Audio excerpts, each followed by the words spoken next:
La première vérité divine que vous devez vous rappeler à chaque instant de votre vie, c'est que vous êtes un instrument de Dieu.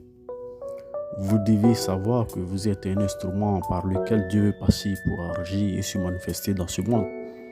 Vous devez savoir que vous êtes un instrument par lequel Dieu est passé pour écrire des livres, pour instruire et éduquer le monde. Vous devez savoir que vous êtes un instrument par lequel Dieu est passé pour créer et inventer des choses qui vont servir à l'humanité. Vous devez savoir que vous êtes un instrument par lequel Dieu est passé pour défendre la cause des sans-voix. Vous devez savoir que vous êtes un instrument que Dieu a créé pour fonctionner dans ce monde. Vous devez savoir que votre vie n'est pas le fruit d'un hasard. Vous devez savoir que vous êtes dans ce monde pour un but bien précis et que vous êtes un messager de Dieu. Vous devez savoir que Dieu vous a programmé pour une grande destinée. C'est pourquoi, lors de votre marche, vous devez croire en vous. Au cours de votre bref passage, vous devez croire en vous. Croire en votre destinée. Croire à votre réussite. Croire que vous êtes né pour réussir. Parce que Dieu ne peut pas vous créer pour vous mettre dans la pitié, dans la souffrance. Non. Il y a vraiment une raison pour laquelle vous traversez toutes choses. Croyez en vous. Vous êtes un instrument de Dieu.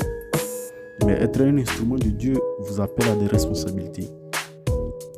La responsabilité de faire le choix entre un instrument du bien et un instrument du mal. Mais moi, je vous conseillerais d'être un instrument du bien parce que si vous optez pour le mal, c'est vous qui allez perdre. Parce que lorsque vous faites du mal à quelqu'un, ce n'est pas la personne que vous faites du mal, mais c'est à vous-même. C'est vous qui perdez en premier.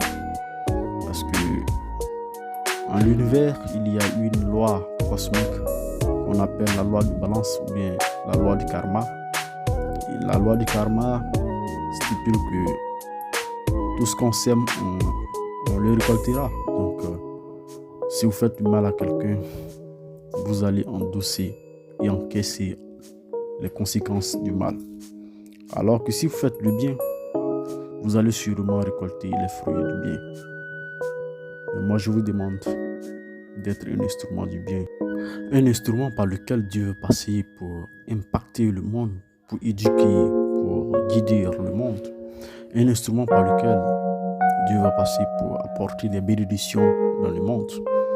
Un instrument par lequel Dieu va passer pour aider les orphelins. Je vous conseille d'être un instrument de bien. En tout, vous devez toujours rappeler que vous êtes né pour réussir. Décidez donc d'être un instrument de bien, un instrument par lequel Dieu va passer pour faire du bien dans ce monde, pour apporter des bénédictions.